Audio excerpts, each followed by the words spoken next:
I never thought that something as innocent as a pair of headphones would lead to the nightmare we'd soon find ourselves entangled in. It all began when our history teacher, Mr. Carson, caught my friend, Mark, wearing headphones in class. Mr. Carson was a strict teacher, known for his no-nonsense approach to education, and he promptly confiscated the headphones. As word spread through the school about Mr. Carson's headphones incident, Mark, along with our group of friends, couldn't accept the loss. Those headphones were his prized possession, a birthday gift from his parents. They were the kind that blocked out the world and enveloped you in your own musical cocoon. One night, we hatched a plan to break into the school and retrieve the headphones. We thought it would be a simple mission, a way to get back at Mr. Carson and prove that we couldn't be bossed around. Little did we know that the old school building held secrets far more terrifying than a stern teacher. The moon was hidden behind a thick blanket of clouds when we met up near the school's entrance. There were 4 of us, Mark, Emma, David, and me. The group of us huddled in the shadows, our flashlight beams dancing nervously around the courtyard. The broken ground floor window seemed like our best entry point. We knew we were trespassing and that our actions could have consequences, but the allure of Mark's prized headphones, the desire to get back at Mr. Carson, and the recklessness of youth led us onward.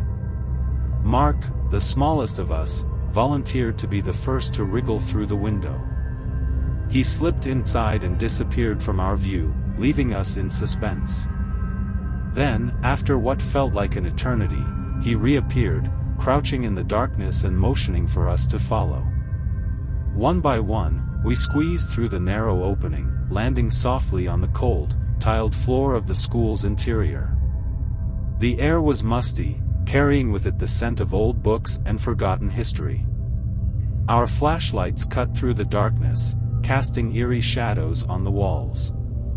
The plan was simple: locate Mr. Carson's classroom, find the headphones, and slip back out.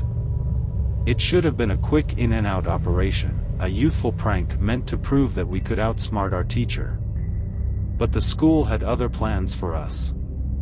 As we traversed the darkened hallways, our footsteps were muffled by the shroud of silence that enveloped the building. Finally, we reached Mr. Carson's classroom. Mark expertly picked the lock, a skill he'd learned from his older brother. We slipped inside, our flashlight beams revealing a room frozen in time. Mr. Carson's desk, the source of our quest, stood locked and imposing. We scoured the room, pulling open drawers and rummaging through papers, but the headphones were nowhere to be found. Mark's frustration was palpable, and the mounting tension among us was hard to ignore. Just as we considered abandoning our mission, we heard something. It was the faint laughter of children echoing through the halls. As we rushed towards the broken window, the chilling figure of the ghostly boy blocked our path. His pale, ethereal form hovered in front of us, his eyes hollow and devoid of life. His eerie, echoing laughter seemed to pierce the darkness and freeze our movements. Terror gripped our hearts as we took in the surreal sight before us. The boy's translucent figure was like something from a nightmare, a lost soul trapped in the decaying corridors of the school. The otherworldly laughter he emitted was both haunting and heart-wrenching. Emma stifled a gasp, her eyes locked onto the spectral child. David's flashlight trembled in his hand, casting erratic shadows on the boy's spectral face. Mark, still frustrated from the failed mission, was now pale and speechless. The ghostly boy's laughter transformed into an eerie whisper, a haunting murmur that seemed to come from all directions at once. He took a step towards us, and we instinctively took a step back, fear washing over us like a tidal wave. Our hearts were beating like drums in the night when the chilling apparition of the ghost boy ran towards us. Panic surged through our veins as we turned and fled, desperate to escape the haunting specter. The laughter that had once been a faint echo in the halls now seemed to envelop us, a haunting symphony of the supernatural. We raced through the dimly lit hallways, our breaths ragged and our footsteps echoing in our ears. The door to Mr. Carson's office was our only hope. We burst inside, gasping for breath, and locked the door behind us. Frantic and trembling, we searched for a way out. Our flashlights revealed a window, and we realized it was our only escape route. Mark grabbed a chair and hit the window. Shards of glass shattered and rained down onto the ground outside. Just as we were about to climb out, the door to the room creaked open slowly. The ghostly figure, a malevolent force beyond our comprehension, was still in pursuit. The echoing laughter had become a persistent, eerie whisper, a sinister reminder that we were not alone in this abandoned, haunted school. The ghostly boy lunged towards us as we scrambled to escape through the shattered window. My friends came out and it was my turn. Just as I was going out the window, his translucent, ice-cold fingers brushed against my hand, and I felt a paralyzing chill. The boy started pulling me inside. The world outside, with its moonlight and cool air, seemed to be within my grasp. With all the strength they could muster, my friends yanked me from the clutches of the ghostly figure just in the nick of time. I tumbled out of the window, leaving behind the terrifying presence of that haunted school. We didn't stop running until we had put a considerable distance between ourselves and that dreadful place. We were determined to uncover the truth about the ghostly boy. We gathered at my house, our faces pale and our voices hushed as we sifted through the information we had managed to gather. It was Emma who had stumbled upon the chilling revelation. Through a series of online searches and inquiries with the older residents of our town, she had unearthed a dark secret. Years ago, a tragic accident had occurred.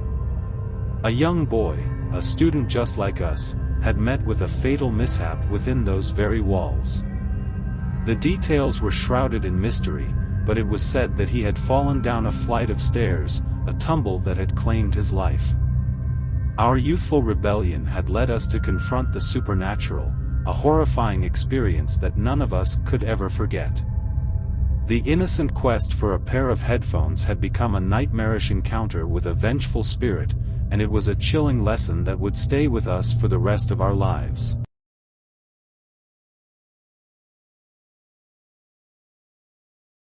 Bullying had always been a part of our high school culture, and I was no stranger to it. A group of us, led by my friends Jason, Mike, and Sarah, often targeted one particular boy named Ethan. He was an easy victim, quiet and introverted, the perfect target for our cruel jokes and taunts.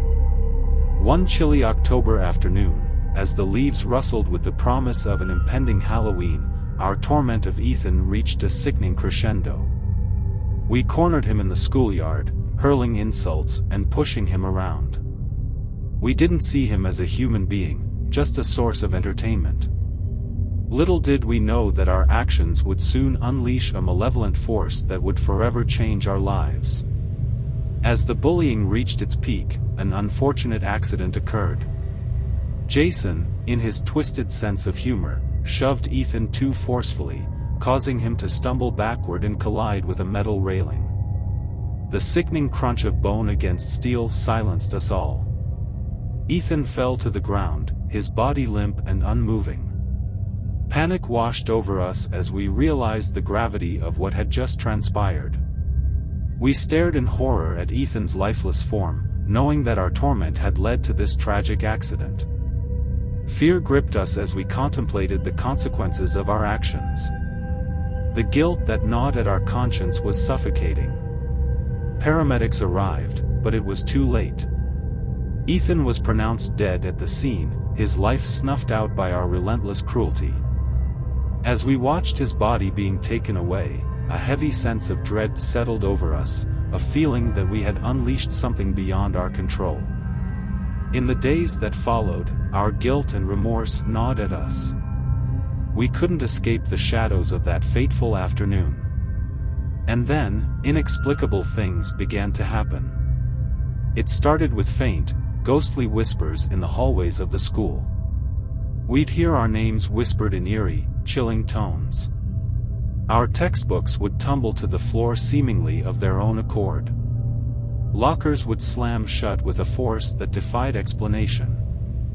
The nightmare had escalated far beyond anything we could have imagined.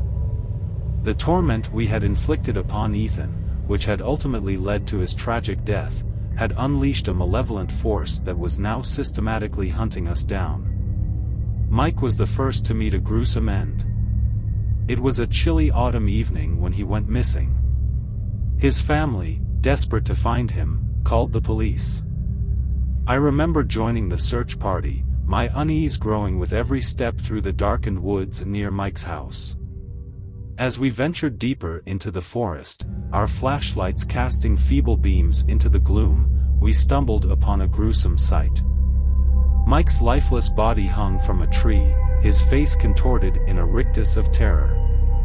The word "bully" had been carved into his chest with jagged, malevolent precision. Fear gripped our group, and we realized that our tormentor was not of this world.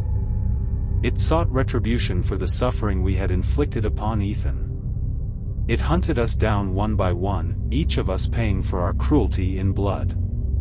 Jason was the next to go, and his demise was even more gruesome. One night, as I lay in bed, haunted by guilt and fear, I received a call from him. His voice was trembling, panicked.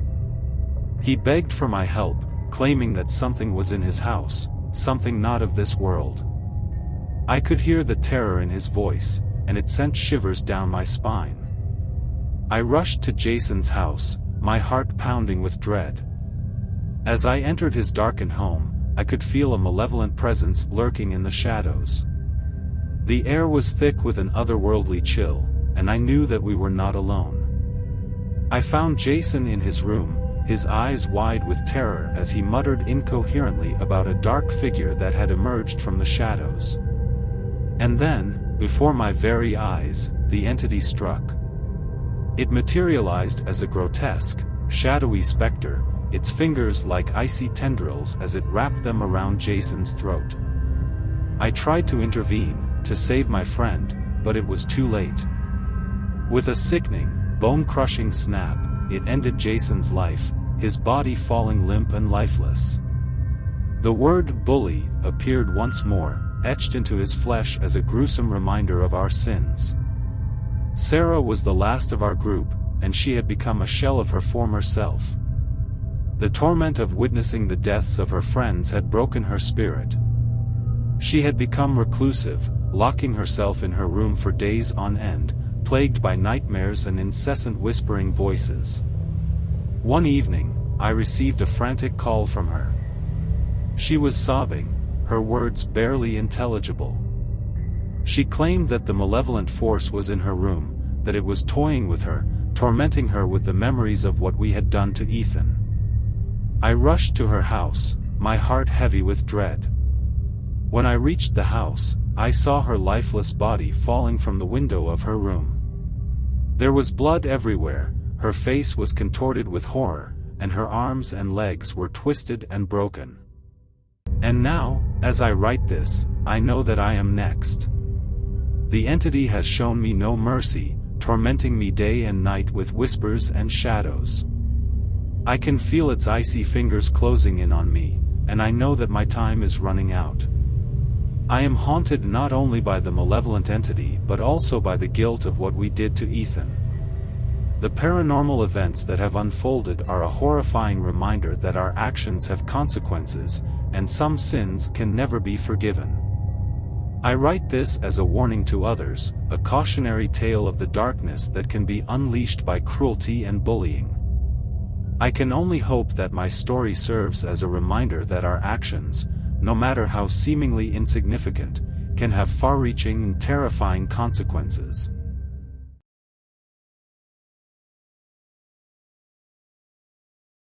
I never thought a simple substitute teacher could turn my life into a living nightmare. His arrival seemed like any other, and the first weeks were as uneventful as one could imagine. His name was Mr. Harding, a middle-aged man with thinning hair and a disarming smile. In the beginning, he was kind, helpful, and seemed genuinely concerned about my education.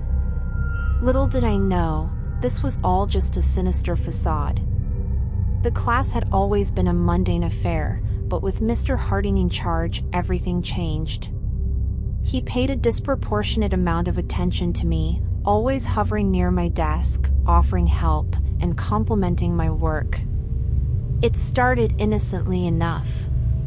He'd encourage me to answer questions, compliment my intelligence, and offer guidance on my assignments. As an introverted student who usually stayed in the background, this newfound attention seemed flattering at first. My friends noticed it too and would jokingly tease me about having an admirer. It all seemed innocent, even amusing at times. But then, the compliments started to take a darker turn. His words became laced with a twisted infatuation that made my skin crawl. "You're not like the others, Lily," he'd whisper, his voice oozing with an unsettling sweetness. "You're special, and I see great potential in you." At first, I tried to dismiss it, attributing his odd behavior to a misguided sense of mentorship. But as the weeks passed, the situation escalated. Mr. Harding began following me not only inside the school but even outside. He'd linger near my home, and I'd spot him in the most unexpected places. Fear and discomfort gnawed, and the amusement of my friends turned into concern. As the weeks passed, my anxiety grew into a constant, nagging fear. I began to lose sleep, my grades suffered, and the once enjoyable school atmosphere turned into a battleground of dread. One day I had to stay late at school. As I left, a heavy feeling of unease clung to me. The darkening sky cast long shadows, and the thought of running into Mr. Harding outside of school sent a shiver down my spine. Unfortunately, that's exactly what happened. I spotted him standing near the school gate, his eyes locked onto me. His friendly smile felt more like a predator's grin now, and a sense of dread overwhelmed me. I quickened my pace, but he caught up to me easily. "Lily," he said, his voice dripping with a false sweetness, "I'm going to drive you home. It's getting late." The idea of spending even a minute alone with this man terrified me, but he was persistent. He claimed it was for my safety and well-being, which sounded more like a threat than a promise. My friends had warned me about Mr. Harding's strange behavior, and now I couldn't ignore it any longer. I knew I shouldn't get into that car, but I felt cornered. In a moment of weakness, I agreed. As we drove, my heart pounded in my chest. I texted my friend, Alex, to let her know what was happening, hoping that having someone aware of the situation might help. Then, my phone buzzed with a text message from Alex. Her message sent a cold shock through my veins. She had done some research, and the man next to me was not Mr. Harding. He was an impersonator, a predator posing as a substitute teacher. Panic welled up inside me. What had I gotten myself into? The car continued to move through the dimly lit streets, and my mind raced. Who was this man, and what did he want with me? Fear gnawed at my insides as I realized I was in a dangerous situation, miles away from my friends and the safety of the school. As the car sped through unfamiliar streets, I soon realized that Mr. Harding wasn't taking me towards my home. Panic surged through my veins. I'd unwittingly fallen into a trap. My voice trembled as I questioned him, my heart pounding. "This isn't the way to my house, Mr. Harding. What are you doing?" His response sent shivers down my spine. "We just need to stop by my place for a moment. I forgot something I wanted to show you." The way he said it, that eerie sweetness in his voice, made my skin crawl. Alarm bells were blaring in my mind, but I felt trapped. The streets were deserted, and I had no idea where we were. Fear clawed at me, and I knew I needed to get out of this situation. "Mr. Harding, I really need to get home," I insisted. But he ignored my pleas, driving on towards his house.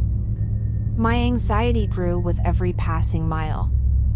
I knew I couldn't let him take me there.